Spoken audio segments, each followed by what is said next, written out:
everybody, welcome back. So in the previous video lecture, I talked about intros. In this one, I'm going to talk about middles or body paragraphs, however you want to think about it. But all the stuff that comes between the intro and the conclusion, right? The heart or the meat of your paper. So one thing that I would suggest thinking about as a start, I like starting with questions just to get our brains wrapped around a body paragraph, right? Because it should be kind of a review. It should be something that's not brand new to us. We've done it before. We're just taking a step back. So what is the overall job of a body paragraph and what should be in a body paragraph? So just, again, basic nuts and bolts. So hopefully you're thinking, well, the overall job of a body paragraph is to support the thesis. It's to provide evidence and explanation that further helps develop the argument. And what should be in a body paragraph is evidence. And in particular, we should start with a topic sentence, which is kind of your little baby thesis statement, little mini thesis statement that is also arguable and clear and related to your thesis. So if you have a big claim, which is your thesis, the topic sentence should be kind of like a subclaim that relates to that thesis statement. Now, your body paragraph should also have evidence that supports that topic sentence. And that evidence should be introduced, right? Context should be provided for the evidence, and then that evidence should be explained, whether you're using a direct quote or paraphrase or a summary. The paragraph should also connect to the thesis, and if you've done that sort of mini thesis statement as topic sentence, you should be good to go. And then the paragraph should be in a logical and coherent order, right? So the paragraph should be presented in a way that is both intentional and logical. So one way to think about this as you're approaching body paragraphs is, what does my reader need to know first? Is the history of the topic important, right? Is that what they need to know first? Or is it more important for people to know the current state of things, and then later I can go into the history? So it is going to take some critical thinking. There's no single way to do it, and it all depends upon your writing style, your ability, and your topic. So one question that I often get asked is, if we have multiple paragraphs in an essay, how many paragraphs should we have? Now, some of you are probably familiar with the old 5-paragraph essay, right? Intro, body, body, body, conclusion. That works in elementary school, middle school, high school, sometimes for in-class writing or specific disciplines.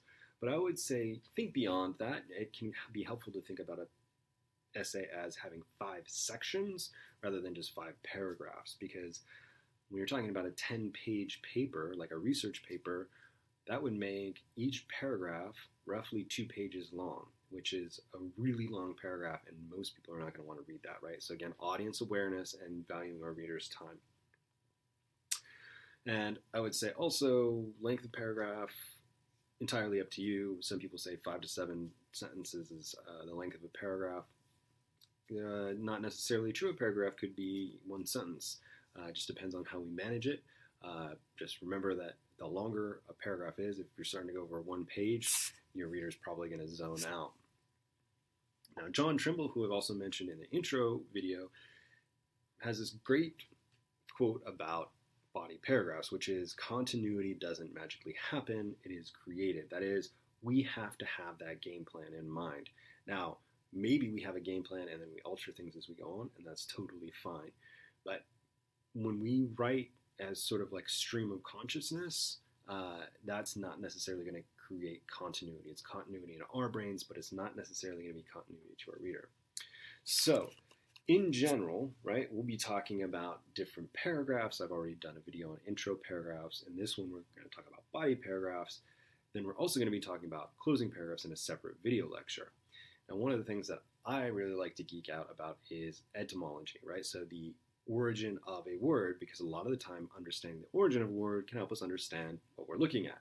So if we look at the origin of the word paragraph, right, it means a division of text or a start of a new section or marking a break in sense. So, again, what we're looking at is, okay, here is one chunk, here's another chunk. If you want to go back to kind of the way that I sometimes talk about building an essay like you build a house, then it's a room, right? So 1 paragraph is 1 room.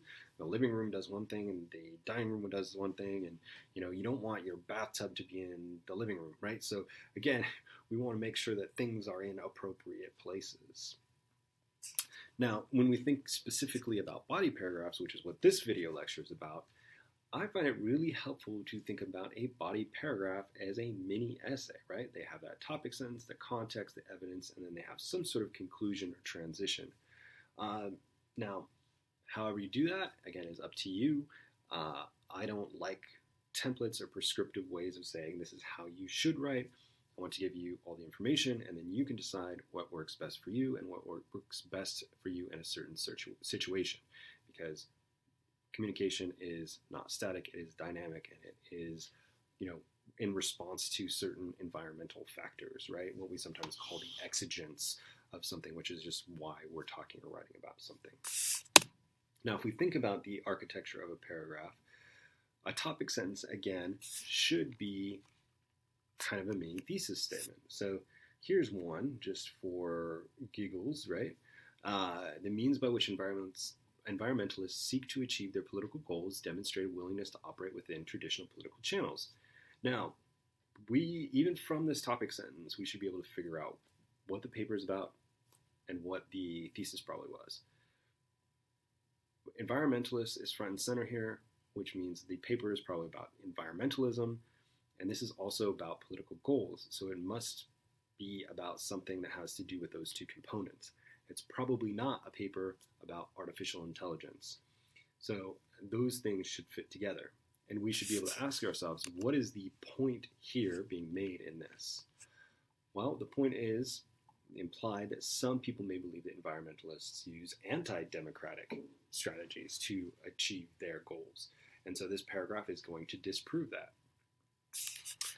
Now, in the body paragraph, so if this is the topic sentence, what would follow might be something like the supporting evidence, right? Like many other special interest groups, advocates for the environmentalist movement use lobbying tactics such as contributing financially to the campaigns of environmentally friendly candidates. We've got some context. Lobbying provides a source of political influence and power. As one analyst of the environmental politics notes, in, quote, making some commitment to work within the political system, environmental lobby groups succumb to the pressure to play by the rules of the game in the compromised world of Washington, D.C. So now we have some evidence to go along with this. Hey, they do this, but there's sort of a back and a forth. For my money, I would say I would have liked maybe a little bit more of an analysis here, but we've got that in this case in the next sentence, which is a little analysis and a little conclusion. So the last part of that paragraph would be, some might argue that environmentalists have taken a distinctly anti-American approach to policy change, so that's connected to the topic sentence, claiming that lobbying is inherently undemocratic in its bias towards certain segments of the population. However, lobbying remains a constitutionally legitimate form of political activism. Now again, I would have personally liked to have seen a little bit more analysis of that quote, but hey, it works here, and it's closing out that idea, and now we can shift and move on to a new paragraph, which is a new point. So just for sake of argument, I've color-coded it here so you can see. Purple is a topic sentence, green is context, blue is evidence, and then the red is kind of moving into that next paragraph. So a pretty decent paragraph, what's in that 5 to 7 sentence range. Again, loose rule, not something that is prescriptive. Okay, so we know we've got topic sentence, context, evidence, conclusion, and maybe we have one quote, maybe we have two quotes, maybe we have a paraphrase. It kind of all depends. But it's kind of easier said than done, right? So there are certain mistakes that students make, right? A lot of the time, students have reasonable topic sentence and even good evidence, but they really fail to develop that paragraph, so it lacks cohesion. What I mean by that is we want to make sure that it flows well. So again, if you think of that paragraph as a kind of mini thesis, a mini essay, then the first sentence, the topic sentence, is the thesis, and then you're providing some evidence. And you want to provide enough evidence to support that topic sentence. Now, in terms of how much evidence to include, again, varies wildly. A good rule of thumb, if you just kind of want something to go with, 2 pieces of evidence is pretty good. One piece of evidence can be really, really tenuous if you don't have more to go on. 3, okay, but once we get up to like 5, 6, 7 pieces of evidence, especially if they're from different sources, I start to worry and think, well, we're really doing more summarizing than we are analysis. Okay, so let's go through a couple of things here real quick, which is to think about a couple of topic sentences, and then I'm going to skip over a couple of slides in the interest of time. So let's just look at good or bad, right? So number 1, there are many things wrong with stem cell engineering. Hopefully you're saying, not that great because it's not very specific. Number 2, stem cell engineering is bad. There's definitely a claim, it's definitely arguable, but it lacks specificity. What's bad about it? Why is it bad? Why should we care? Number 3, stem cell engineering is controversial primarily because it embodies a moral gray area. Much better.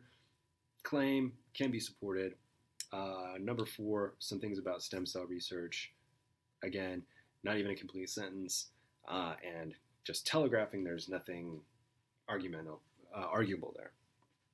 Okay, so like I said, I think we've covered topic sentences pretty well.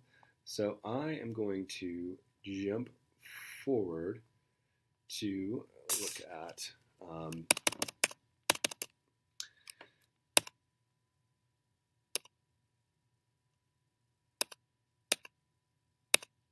approaching body paragraphs. There we go. Sorry for the delay there. Okay, so consider your working thesis. Again, there's some typos in here. I believe this was from a student example, but working thesis. The Hunger Games is a prime example of a dystopian fiction which seeks to illustrate commonly held gender stereotypes by connecting them to societal values and further demonstrates what happens when these norms are subverted. Okay, so that is a pretty good thesis. It's not like super solid, but it is a good working thesis. It's a work in progress. So what I want to think about is like, what would be a point that I want to make about this? Well, one thing that I'm probably going to have to do if I'm going to be talking about gender stereotypes is maybe I want to start with talking about gender roles in fiction reflect those present in reality. I'm not going to get to the subverted part yet because that's maybe a separate paragraph and I need to make this point first. So if that's my topic sentence, what is that paragraph going to prove, right? So the paragraph is going to establish that commonly held gender stereotypes do exist in dystopian fiction. So we can see that, and we're going to highlight it and point it out through this example text of the Hunger Games. So again, one way to do this, once we have that topic sentence, is to think about, first of all, what are you trying to prove, what sources do you have, and what you're going to do next. Now, as an aside, I'll say that one way that people often approach essays is to say, okay, here's my thesis statement, here are my topic sentences, now I need to go find evidence. Food for thought. Just, think about it or try it. You can actually reverse that process, and I think you make your life a lot easier. That is, hey, here are quotes that fit together, and these two quotes seem to have to do with gender roles or whatever it is that you're arguing.